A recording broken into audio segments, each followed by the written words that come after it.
Obrigado pelo convite. Obrigado ao Centro, ao Danilo. Foi a culpa dele. A sugestão foi dele. Eu vou desenvolver um pouco algumas hipóteses, na verdade submeter velhas hipóteses a uma conjuntura nova, dentro desse painel que a Tatiana levantou. Eu vou me deter em alguns pontos, enfim, e vocês me desculpem, eu vou ler, viu? Bom, enfim, o tema geral aqui desse esboço de interpretação é a relação do neoliberalismo e a política democrática, a partir do engajamento e mobilização do Brasil hoje, né? No Brasil hoje. E as questões sobre engajamento durante o período da redemocratização. Bom, começar um pouquinho com um exercício de especulação em relação ao que seria, de certa forma, uma epistemologia do neoliberalismo, que tipo de exigência, quais são essas características, bem grosso modo, dessa racionalidade. Muito mais do que uma ideologia ou simples programa de reforma do Estado, o neoliberalismo implica um extenso universo prático instituído por um modo híbrido de construção política. Essa característica é importante, depois a gente retoma mais na frente. Bom, esse modo que se vale de elementos de outras configurações históricas para modular sua eficácia. Define-se, portanto, por um novo tipo de objetivação social, que assume a via das singularidades dos eventos e suas descontinuidades, ganhando formas transversais às esferas sociais de valor ou aos campos de relações objetivas. Isso daqui é uma infração sociológica dizer uma coisa dessa, né? Esferas sociais de valor, Weber, campos de relações objetivas, ou seja, um processo, uma racionalidade que atravessa todas as esferas. Dizer isso para um weberiano, acho que ele não ia concordar muito, enfim. O neoliberalismo não se deixa prender por um ponto de vista teórico convencional, porque sua reprodução não corresponde ao primado das regularidades codificadas. Daí porque a crítica ao neoliberalismo impõe exigências mais complexas do que pode oferecer uma perspectiva analítica que priorize a categorização dos fenômenos de dominação antes do seu exame detalhado. Daí também porque essa crítica exige um questionamento dos pressupostos epistemológicos presentes na própria validação do que seria uma morfologia do capitalismo. Neoliberalismo não é sinônimo de capitalismo. A gente vai discutir isso mais para frente. Corolário a ser assumido aqui. O neoliberalismo fundamenta-se sobre a transformação modular de suas categorias, cujo princípio de orientação prática é, ao mesmo tempo, formal e normativo. É um formalismo com efeitos práticos e objetivantes. Né? Essa qualidade, essa característica, explica, em grande parte, a dificuldade em qualificar essa racionalidade. Ele é, o neoliberalismo, antes de tudo, uma racionalidade política, que se define pela materialização de critérios estratégicos no esteio de disposições de engajamento e mobilização. Vamos dizer assim, a subjetividade, os processos de subjetivação têm um lugar central na análise sobre essa racionalidade, porque não por uma escolha metodológica nem teórica, uma priorização teórica, mas porque é um ponto estratégico e talvez seja o diferencial dessa racionalidade em relação a outras racionalidades políticas. Né? Bom, a respeito da importância desses processos de subjetivação, como a Tati levantou, inventariou, as ciências sociais brasileiras, ao contrário do que tem acontecido na produção, sobretudo francesa e anglo-inglesa, sobretudo, aqui a discussão sobre neoliberalismo ainda é muito restrita à análise de fenômenos econômicos ou de análise de programas de reestruturação do Estado. O neoliberalismo é isso, mas não se define somente a partir disso. Né? Então, é preciso, dentro desse esforço que a gente tem trabalhado, é preciso analisar os diferentes regimes de mobilização e engajamento, regimes históricos e sociais que são diferentes ao longo do tempo. Em suma, é preciso figurar a racionalidade neoliberal a partir dos processos diferenciais de subjetivação. Os processos são diferentes, não é o mesmo processo que atravessa, enfim, as variações e contextos históricos. Essa tarefa somente parece ser factível, né, de ser realizada sob a condição de se dar maior consequência aos esforços coletivos de teorização crítica. É repensar, inclusive, a estrutura de pesquisa, o regime de pesquisa que é feito para poder abordar um problema dessa natureza. Dentro das estruturas de pesquisa tradicionais, que na verdade é no mundo inteiro, não é só no Brasil, que enfatizam a especialização e a competição entre os grupos de pesquisa, o neoliberalismo nunca vai ser trabalhado dessa forma. Para ver o tamanho do buraco que a gente está. Bom, no Brasil, o neoliberalismo assumiu modalidades mais consistentes pela reiteração e metamorfose de traços retirados do período da redemocratização, em particular os originários da abertura e ampliação dos espaços participativos complementares ao modelo parlamentar, uma subversão em relação à experiência modelo do neoliberalismo, essa experiência modelo, fundada no desmonte dos canais públicos de negociação e mediação do conflito social. Vamos dizer assim, bom, enfim, daqui a gente entra, durante o debate a gente entra, se existe uma prerrogativa forte do nosso neoliberalismo, ela diz respeito a um certo paralelismo entre a expansão da discussão e da fundação de instituições propriamente democráticas, né, instituição do direito democrático, e o pouso dessa racionalidade no Brasil. Com isso eu não estou falando que aquilo que a Tati falou, não estou falando que a redemocratização era neoliberal, não é isso. Enfim. Bom, as manifestações e protestos de massa desencadeados em 2013 são um exemplo mais vivo dessa aclimatação contraditória. Ao mesmo tempo que essas manifestações têm proporcionaram, né, a expressão e disseminação de novas ações coletivas fortemente marcadas por inovações no plano organizacional, elas são igualmente tributárias da história dos dispositivos que, independentemente dos ideários envolvidos, fundamentaram o desenvolvimento e cristalização da atual exacerbação subjetiva transmutada em militância e participação social.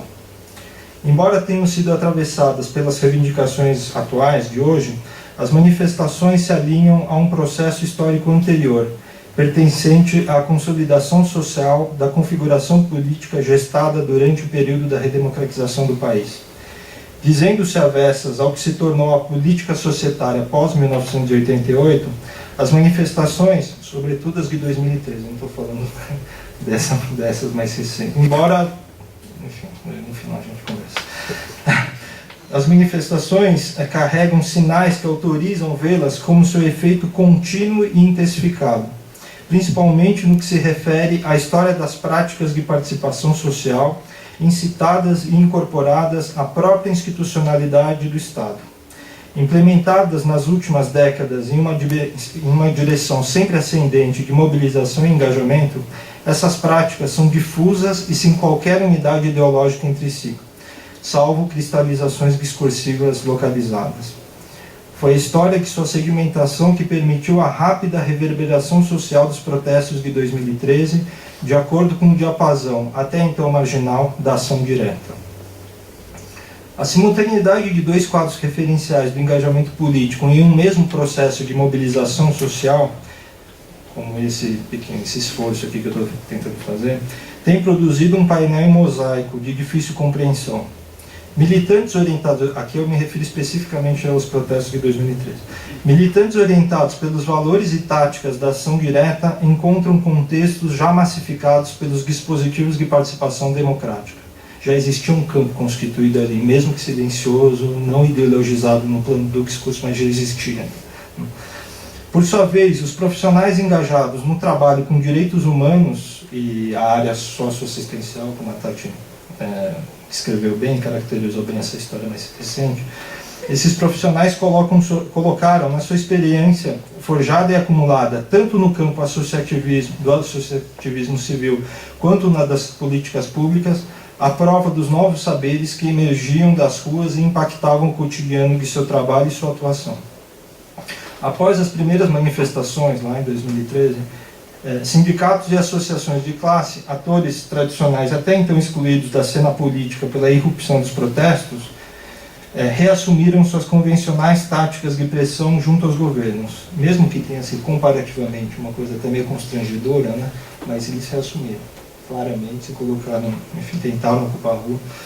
Desse conjunto de forças e grupos, nenhuma hegemonia entre ações e discursos, somente o alinhamento dissonante entre as estratégias, coetâneas no registro dos ganhos de eficácia, mas completamente apartadas das totalizações de sentido.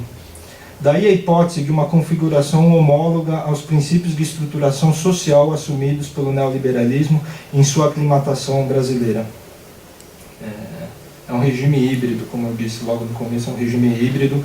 Essa racionalidade, ela consegue conciliar temporalidades diferentes. Ela está pouco se importando com a ideologia, segue esquerda, segue direita.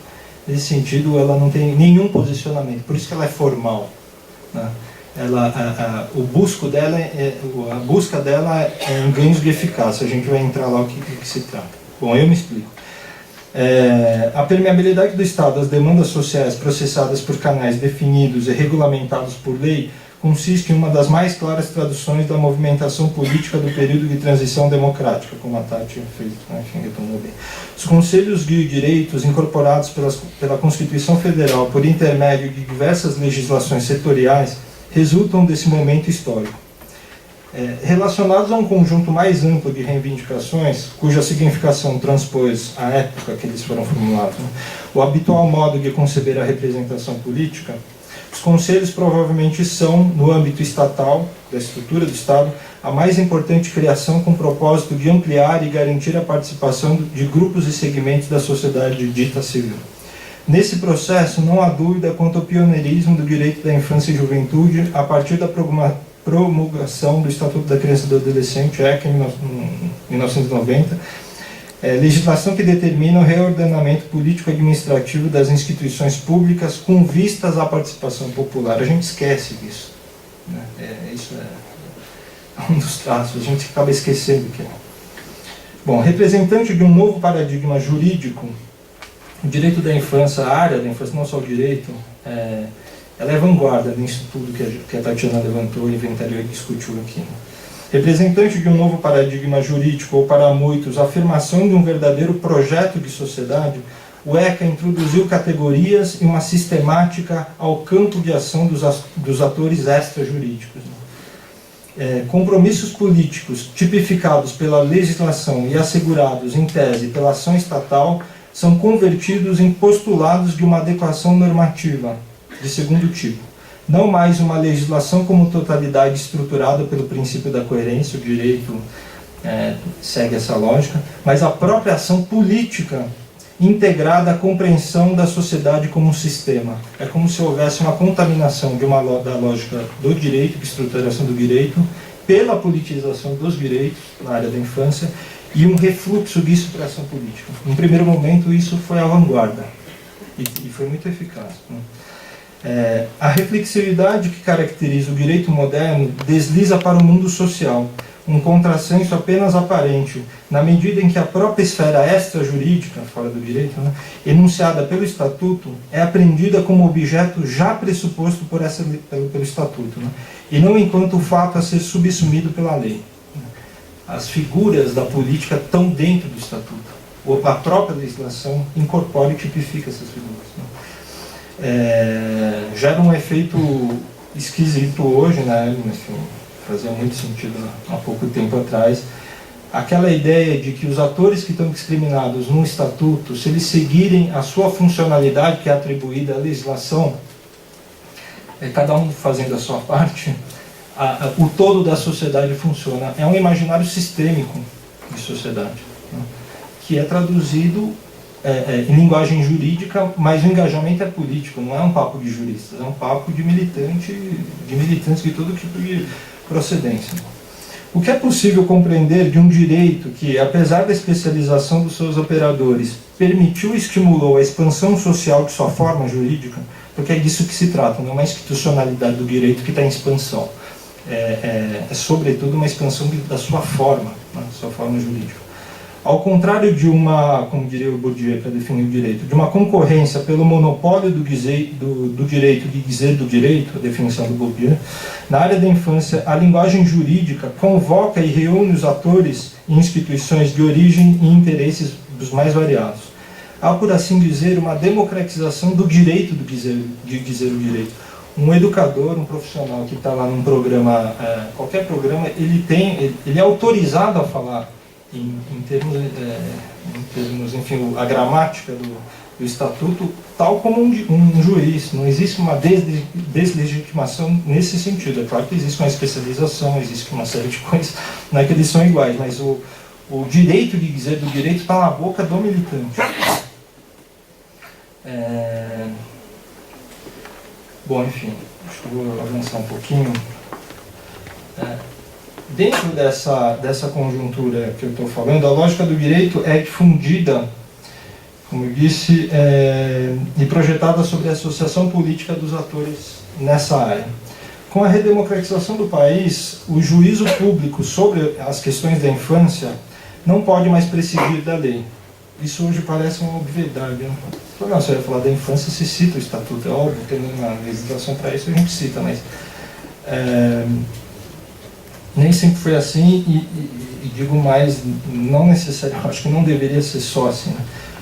Contudo, diferentemente da sua matriz europeia, o direito social brasileiro, do qual o Estatuto, o ECA, revela-se uma de suas primeiras expressões durante o período democrático, não se caracteriza pela efetividade das normas e regras, mas por uma mobilização política no âmbito da virtualidade da lei, nas diretrizes doutrinárias que ela encerra, naquilo que a caracteriza como, usando uma expressão de um pesquisador, legislação compromissionária, uma legislação baseada em compromissos. O compromisso é virtual.